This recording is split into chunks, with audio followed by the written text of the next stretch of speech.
साबिक अमेरिकी सदर बराक ओबामा की नई किताब अ प्रॉमिस्ड लैंड इन दिनों सुर्खियों में है। उन्होंने इस किताब में राहुल गांधी, मनमोहन सिंह और अमेरिका के नौमुंतखब सदर जो बाइडेन के मुतालिक अपने ख्यालात का इजहार किया है। ओबामा ने राहुल गांधी का जिक्र करते हुए उन्हें एक मुस्तरिब व नापुख्ता बताया है, जैसे कि एक तालिब इल्म अपना निसाब मुकम्मल करके टीचर को मुतासिर करने की कोशिश करता है, लेकिन उसमें मजमून पर महारत हासिल करने की सलाहियत या लगन की कमी हो। ओबामा ने अपनी किताब में साबिक वज़ीर आज़म मनमोहन सिंह की सताइश की है। उन्होंने मनमोहन सिंह की दयानतदारी, रास्तबाजी और सालमियत की सराहना की है।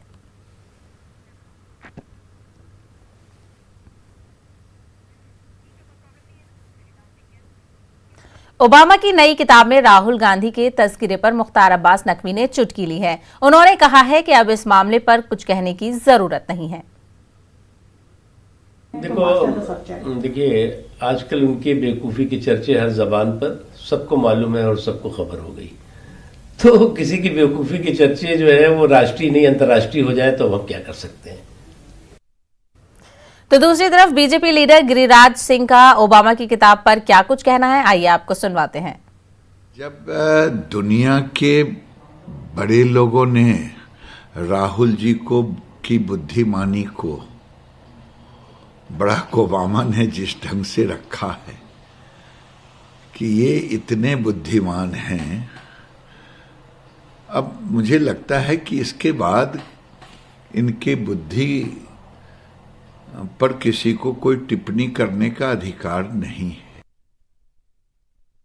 दूसरी तरफ ओबामा की किताब पर तारिक अनवर ने कहा है कि किताब में 10 साल पहले का जिक्र है। अब राहुल की शख्सियत में बहुत बदलाव आ चुका है। साथ ही उन्होंने कहा है कि एक दो मुलाकात से आप किसी की शख्सियत का अंदाजा नहीं कर सकते।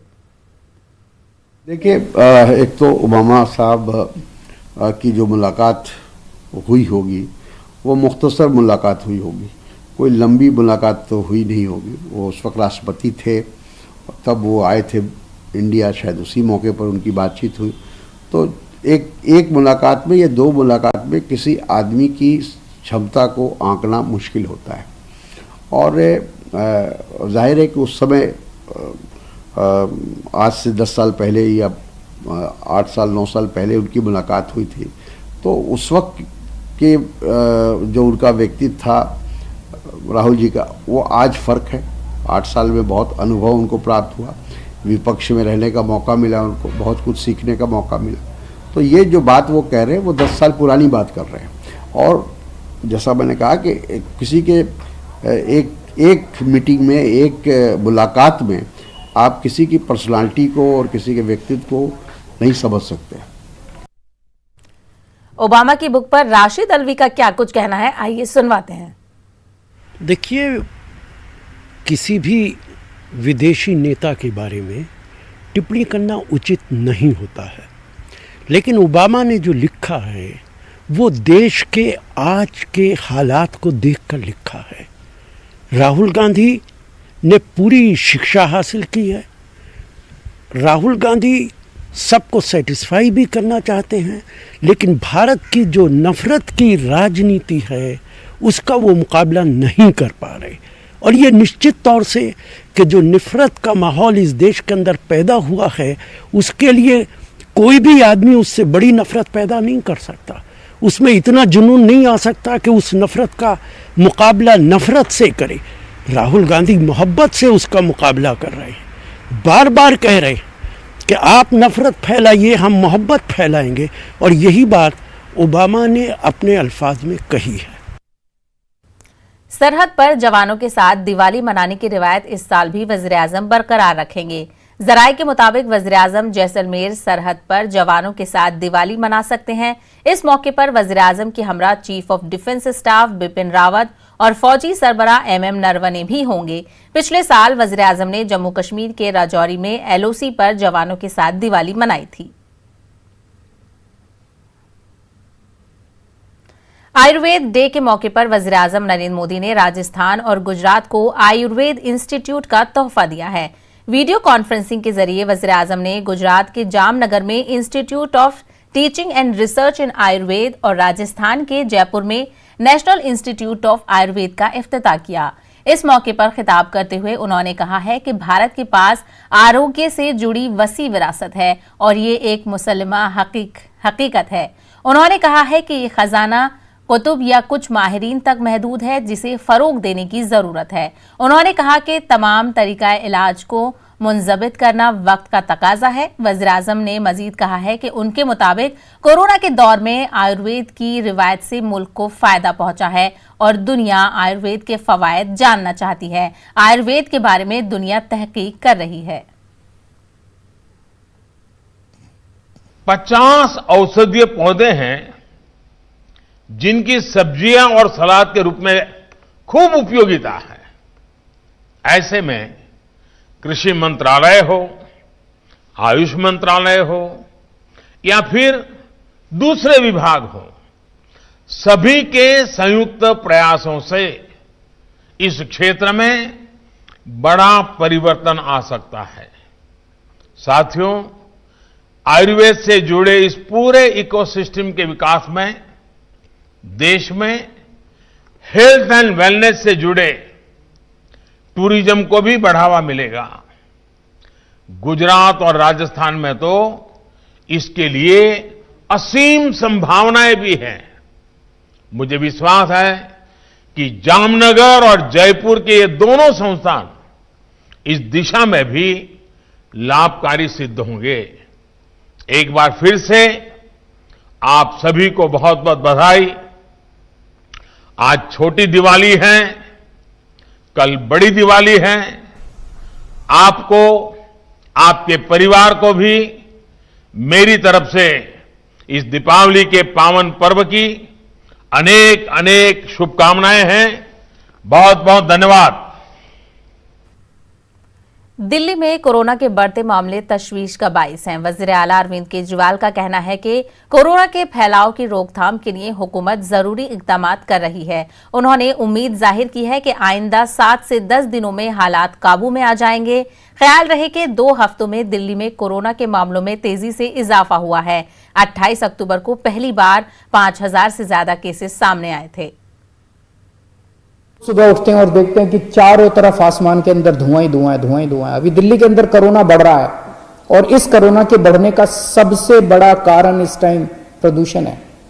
दिल्ली के लोगों ने कोरोना पे काबू पा लिया था। पिछले महीने तक लगभग 20 अक्टूबर तक हम कोरोना हमारा कंट्रोल में था, लेकिन अब जिस तरह से पोल्यूशन बढ़ रहा है उसका एक बड़ा कारण, और भी बहुत सारे कारण है, एक बड़ा कारण पोल्यूशन भी है। जिस तरह से कोरोना बढ़ रहा है, दिल्ली में फिजाई आलूदगी में लगातार इजाफा होता जा रहा है। ऐसे में दिवाली में लोगों की खरीदारी भी खूब जारी है। आवाम एहतियात नहीं बरत रही है। दिल्ली के सरोजनी नगर मार्केट का जायजा लिया हमारे नुमाइंदे अभिषेक ने। त्योहारों के आने के साथ ही दिल्ली के बाजार गुलजार तो हुए हैं, लेकिन जो सुरक्षा है वो दरकिनार कर दी गई है। जो सेफ्टी मेजर्स अपनाने चाहिए लोगों को वो दरकिनार कर दिए गए हैं। हम इस वक्त सरोजनी नगर मार्केट में हैं और यहाँ पर आप देख सकते हैं कि बहुत से ऐसे लोग हैं जो बिना मास्क के हैं। हमारे साथ ये भाई साहब हैं। भाई साहब, मास्क क्यों नहीं लगाया हुआ था आपने? मास्क उतर गया था, गलती ढीला है, ये ढीला है। ढीला तो टाइट पहन लो सर। Sorry sir. आप यहाँ पे दुकान लगा के बैठे हो और बिना मास्क के यहाँ पे, ये देखिए वापस नीचे जा रहा है आपका ये मास्क। 500 रुपये का जुर्माना है। अब हमारी लॉकडाउन में सैलरी है 300 रुपये रोज। अब मैं 500 इनको दे दूंगा तो हमारे बच्चे क्या खाएंगे? बात जुर्माने की नहीं है, बात यह है कि आपने मास्क क्यों नहीं लगाया? तो 20 रुपये का आता है। 20 का आता है। हालांकि सोशल डिस्टेंसिंग की पालना तो बाजारों में इम्पॉसिबल है, संभव नहीं है। जिस तरीके से लोग खरीदारी के लिए उमड़े हैं, बाजार गुलजार हुए हैं, लेकिन उसके साथ ही लोग जो खुद हैं वो मास्क लगाना या जितने भी जो दूसरे सेफ्टी मेजर्स हैं उनका इस्तेमाल करना भूल गए हैं। और इसी का परिणाम है कि दिल्ली में रोजाना 7000 का आंकड़ा पार कर चुका है। कोविड पेशेंट की जो संख्या है वो रोजाना 7000 से ज़्यादा आने लगा है। लगातार करीब पिछले एक हफ्ते से 5000 से ज़्यादा रोगी रोजाना कोविड पेशेंट्स मिल रहे हैं दिल्ली शहर में। और साउथ दिल्ली का ये जो इलाका है वो एक तरीके से अब हॉटस्पॉट बनने की तरफ अग्रसर है। अधिकारियों के साथ कई व्यापार मंडलों की बैठक हुई है और उनकी बातचीत में ये चीज़ सामने आई है कि अगर बाज़ारों में इसी तरह सोशल डिस्टेंसिंग की अनदेखी होती रही, अगर मास्क जो लगाने की बात है वो उसकी अनदेखी होती रही तो मजबूरन कुछ दिनों से लेके और ज़्यादा से ज़्यादा 2 हफ्ते तक इन बाज़ारों पर सख्त कार्रवाई की जा सकती है, उन्हें बंद किया जा सकता है, सील किया जा सकता है। दिल्ली सरकार अब इस पूरी तैयारी में लगी है कि किसी तरह जो बाज़ार हैं वो गुलजार तो हों लेकिन लोग सोशल डिस्टेंसिंग का पालन ज़रूर करते नजर आए। हालांकि ये सरोजनी नगर मार्केट में अगर हम देखें तो पुलिस और सिविल डिफेंस के जो लोग हैं वो पूरी तरीके से एहतियाती कदम ज़रूर उठा रहे हैं। सुरक्षा जांच के साथ ही जो टेम्परेचर की जांच है वो यहाँ पर सिविल डिफेंस के लोग अनिवार्य रूप से कर रहे हैं।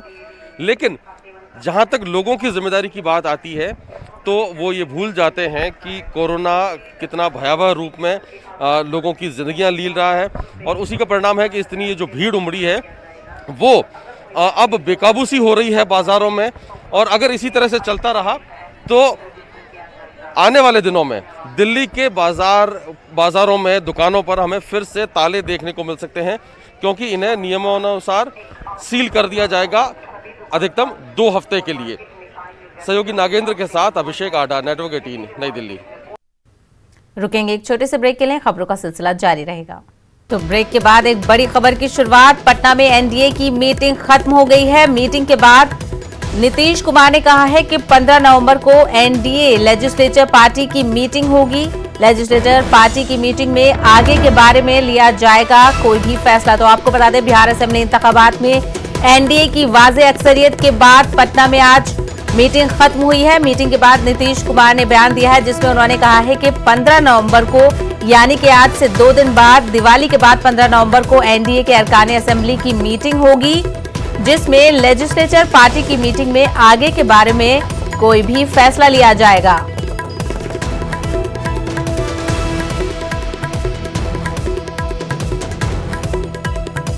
तो आपको बता दें, पटना में एनडीए की मीटिंग मुनक्किद हुई थी जो कि अब खत्म हो चुकी है। इस मीटिंग के बाद नीतीश कुमार ने बयान दिया है जिसमें उन्होंने कहा है कि एनडीए अरकान असेंबली की अगली मीटिंग 15 नवंबर को होगी, जिसमें आगे के बारे में कोई भी फैसला लिया जाएगा।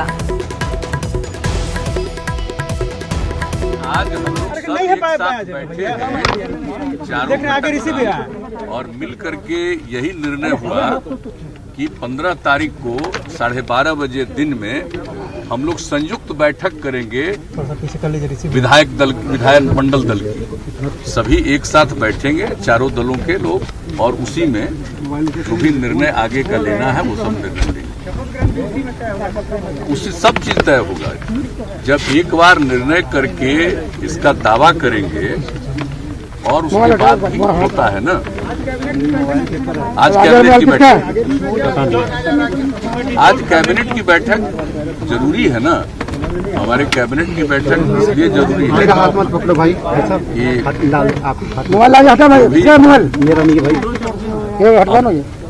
चुनाव हो गया और जो भी इलेक्टेड लोग हैं उसका नोटिफिकेशन हो गया। इसलिए वर्तमान जो हाउस है, असेंबली है, विधानसभा को भंग करना पड़ेगा, ये करना पड़ता है। तो आज उसकी बैठक होगी कैबिनेट की, और उस कैबिनेट में जब निर्णय होगा तो इसकी पूरी जानकारी, उसका रिकमेंडेशन और जो संयुक्त बैठक होगी विधायकों की बैठक होगी 15 तारीख को 12:30 बजे दिन तय हो। यही आज का फैसला।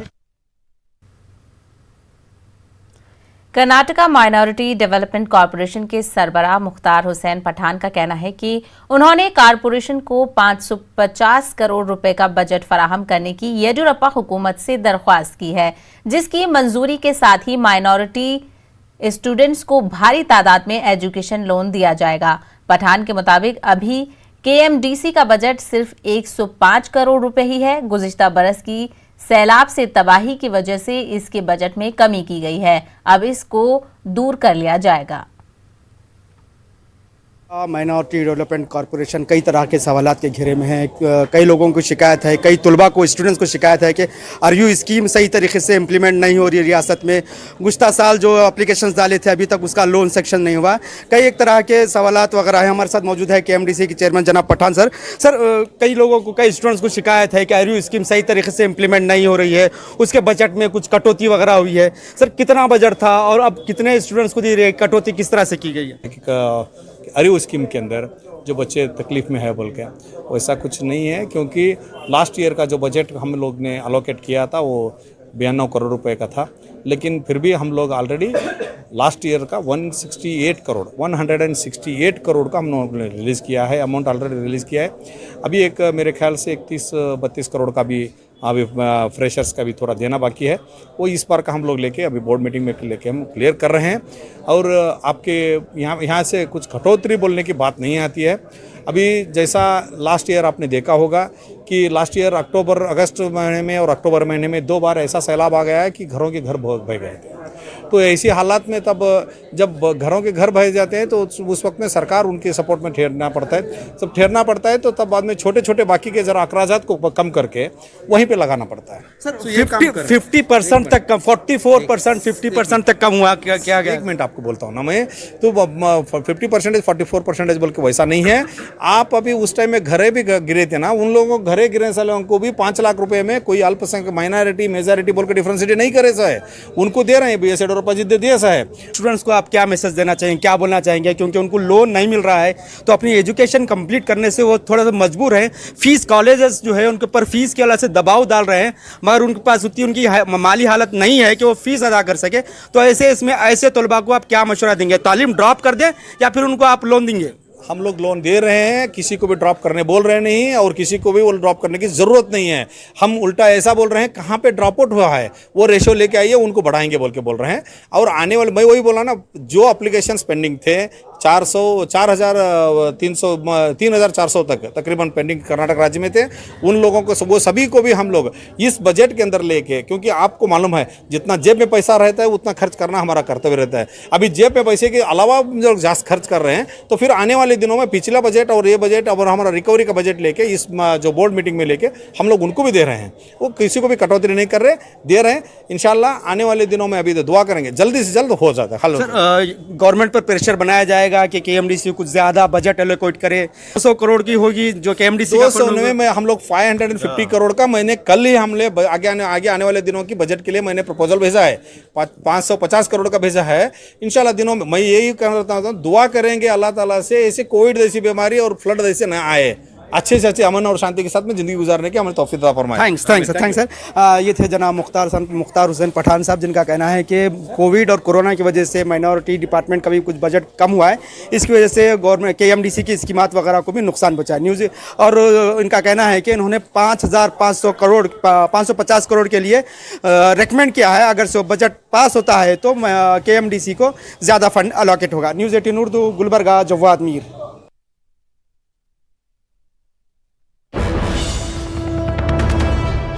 तो एक और बड़ी खबर हम आपको बता रहे हैं, कर्नाटक से ये बड़ी खबर है। IMA घोटाले मामले में क्लेम फॉर्म्स दाखिल करने के लिए तारीख का ऐलान कर दिया गया है। बंगलुरु में कॉम्पिटेंट अथॉरिटी ने इस बात का ऐलान किया है, मुतासिर सरमायाकार 25 नवंबर से दरख्वास्त फॉर्म भर सकते हैं। दरख्वास्त देने की आखिरी तारीख 24 दिसंबर होगी। 24 दिसंबर के बाद क्लेम फॉर्म्स कबूल नहीं किए जाएंगे। जरूरी दस्तावेजात के साथ ऑनलाइन दरख्वास्त देनी होगी। क्लेम फॉर्म्स भर्ती करने के लिए खुसूसी सॉफ्टवेयर्स बनाए गए हैं। कॉम्पिटेंट अथॉरिटी के खुसूसी अफसर हर्ष गुप्ता ने ये बयान दिया है।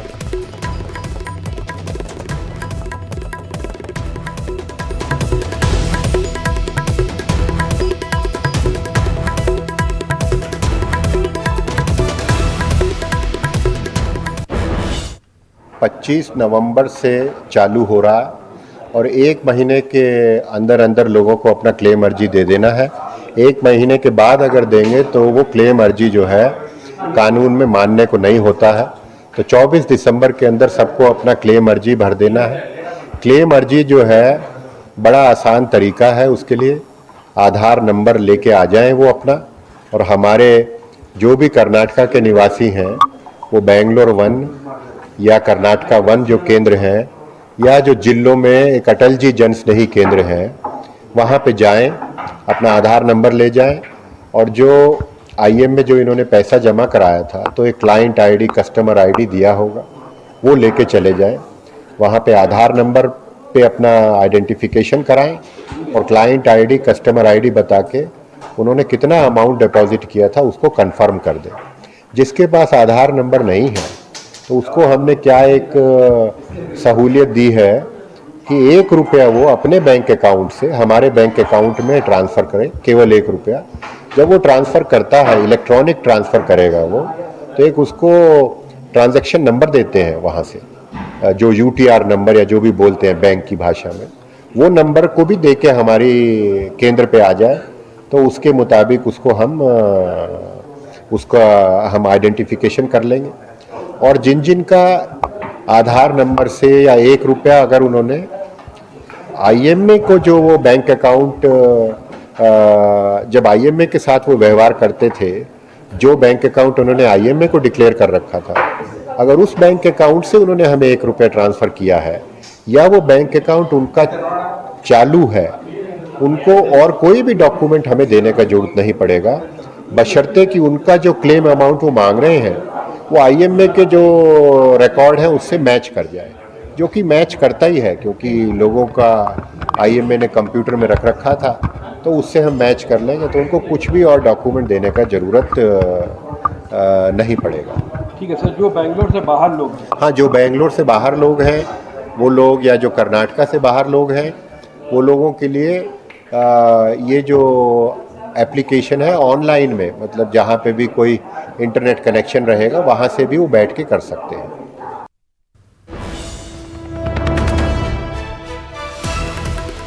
एक और बड़ी खबर आ रही है। पाकिस्तान ने सीज फायर की खिलाफ वर्जी की है। केरन, उड़ी और सोजियान सेक्टर में खिलाफ वर्जी की गई है। हिंदुस्तान की तरफ से मुंह तोड़ जवाब दिया गया। पाक फौज ने मोर्टार दागे, दीगर हथियारों से भी फायरिंग की। सोजियान सेक्टर में भी सीज फायर मुआहदे की खिलाफ वर्जी की गई है। उड़ी सेक्टर में भी सीज फायर मुआहदे की खिलाफ वर्जी की गई है। एलओसी केरन सेक्टर में सीज फायर मुआहदे की खिलाफ वर्जी की गई है पाकिस्तान की जानिब से। साथ में पाकिस्तान की तरफ से सीज फायर मुआहदे की खिलाफ वर्जी की गई है, जिसका हिंदुस्तानी फौज भी मुंह तोड़ जवाब दे रही है। मुंह तोड़ जवाब दिया गया।